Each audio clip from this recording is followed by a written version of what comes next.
ndakatozvarwawo ndiri musician, saka pandinonzwa nezvemamusicians ndenge ndichitonzwa kutekenyedzwa.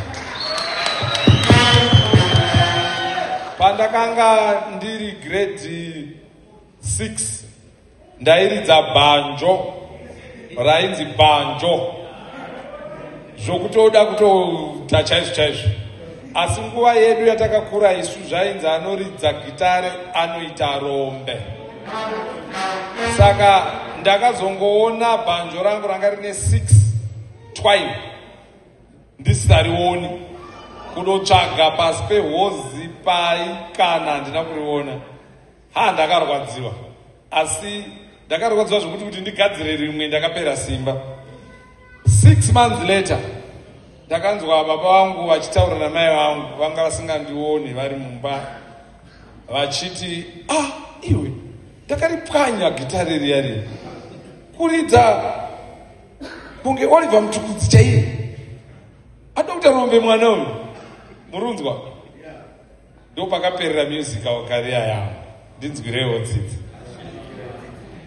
Nekuti mafungira andinoita ini ndekuti dai vasina kuripwanya bhanjo iroro vafana kama aitoona moto neni.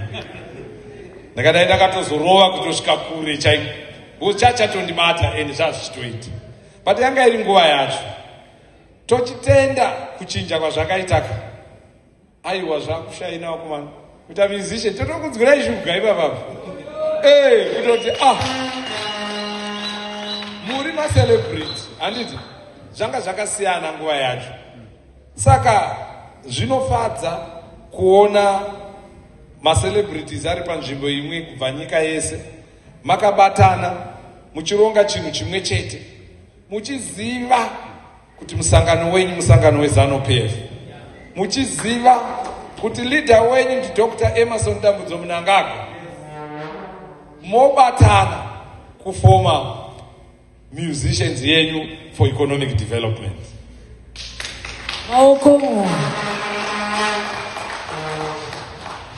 Kuimba itarenda, asi kana mudumbu muine nzara tarenda haribudi.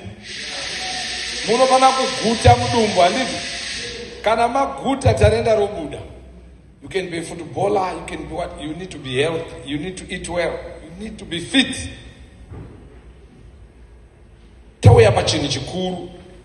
Music i-business. Rundinzwe. I-business.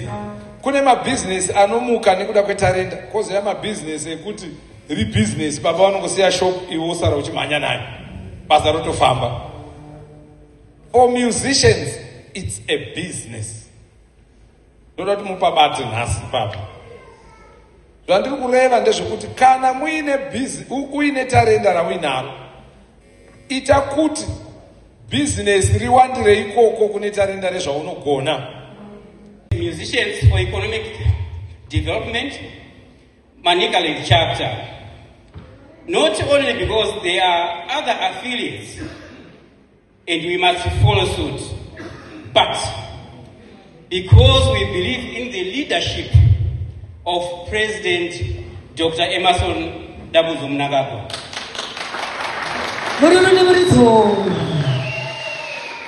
This belief in his leadership started after watching his worldwide interview in Davos on the Hard Talk show program. We are not the only ones convinced, but the whole world. If you did not get the chance to watch, I urge you to do so.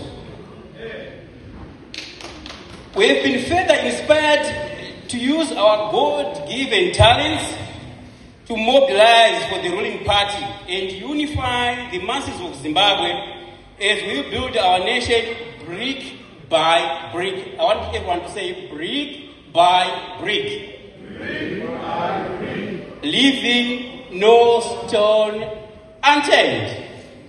As we went out to Mtasa South constituency this week to mobilize resources, we saw our citizens, both black and white, being given opportunities for economic empowerment and how they are growing their businesses into multi-million entities, providing employment to communities. We as musicians for ED will use the microphone. If I'm saying the microphone, I as Brian Samaita, as a musician, I might have 1 million supporters, followers I mean. My sister from Blawayo is a musician, she might have another 1 million. Someone from Mashingo, she will have another 1 million. We are 16 or 17 million people in Zimbabwe. Those, they all listen to our radio stations which are in Zimbabwe. So, as Brian Samaita, I'm not alone.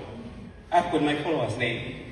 So we as musicians for ED will use this microphone and airwaves to publicize the achievements of the Second Republic and to promote the 2030 agenda.